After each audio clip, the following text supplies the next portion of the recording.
the nation's most punitive ban on gender-affirming care for transgender youth. That was passed yesterday as well. It would make providing such care to a trans person under the age of 18 a felony with a maximum sentence of 10 years in prison.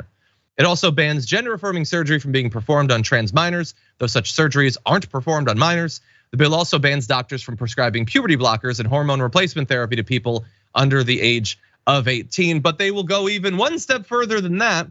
They also restrict trans women and girls, but not trans men and boys from participating in sports.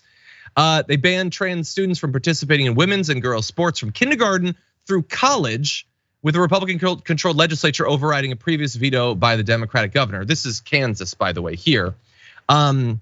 So how are they gonna do this? I mean, how are they even going to know? Oh, they're going to look into it, quite literally. Representative Barbara Wassinger, who introduced legislation earlier this year, was asked to explain how you would enforce this sort of prohibition. The Republican answered that enforcement would happen during a student athlete's, quote, sports physical. However, when Wassinger was pressed further by a Democrat whether that meant, quote, a genital inspection, she said she couldn't recall. Well, if it does, so I understand why you don't want to say that that's what they're gonna do. I think we all understand why you don't want to say that. But if it doesn't, then how would they know? Under your plan to have it be during the physical, how would they know? How would they know, Wassinger? You know exactly how they would know. This is a license to inspect the genitals of teens to say whether they can play like table tennis or something. That is what they're setting up here, Waz. Yeah, and this is about as sad and depraved as it gets in their anti-trans crusade. That's what it is. This is a crusade against trans people because they seem to have gotten it in their heads that they can score political points and that people ultimately care about this more than the things that are actually affecting their lives materially. I'm pretty sure, don't quote me on this stat, but I'm pretty sure less than 2% of the population are trans people. So what does that mean in practice, guys? Nobody in these municipalities are interacting with trans people ever. At a certain point, they're not gonna be able to use this as a wedge issue. People aren't every day coming into contact and their lives being ruined and corrupted by trans people. This is a boogie monster.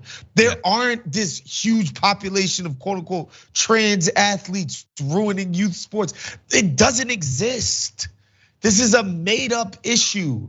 Like it's so fake. And I think eventually people are gonna realize like, man, like these guys really only wanna talk about trans people, and I don't see this ever occurring out in society. It's not to say that trans people don't exist, they do.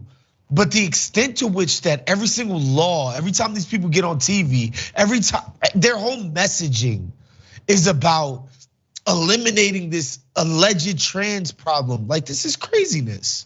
Yeah, well, it's absurd. Obviously, it's total misinformation. None of this is actually happening. It's fake. They're like you follow sports. Anybody can put their kid into baseball, football, hockey, swimming, whatever. There aren't this mass of trans athletes, in quote unquote invading their sport. It's just not a thing. And look, I think you perfectly laid out that it's not what they're saying it is. And I think they also reveal that they know it's not what they say it is, because they have to constantly lie about the actual problem. Not only about there are literally bans that have been put in place in states that have never dealt, like even unfairly, with a trans athlete. When asked about trans athletes, they have to reference cases in other states. Like that is how rare it is. You'll note, of course, that they've turned to only talking about like mutilation of kids and all this stuff. They talk about that constantly, despite the fact that that's not what actually happens, because they know that talking seriously about the trans community does not successfully freak people out the way they want. So instead, they start talking about Satan and hell and all of that stuff, trying to freak people out. But again, I don't think that this is a huge winning issue, certainly not a general election. But as we've been saying, they're not trying to win general elections. They're trying to be the craziest Republican to win a primary, I guess. The pundits are trying to be the craziest pundit to generate an audience. That's what they're doing. That's what the incentives are for.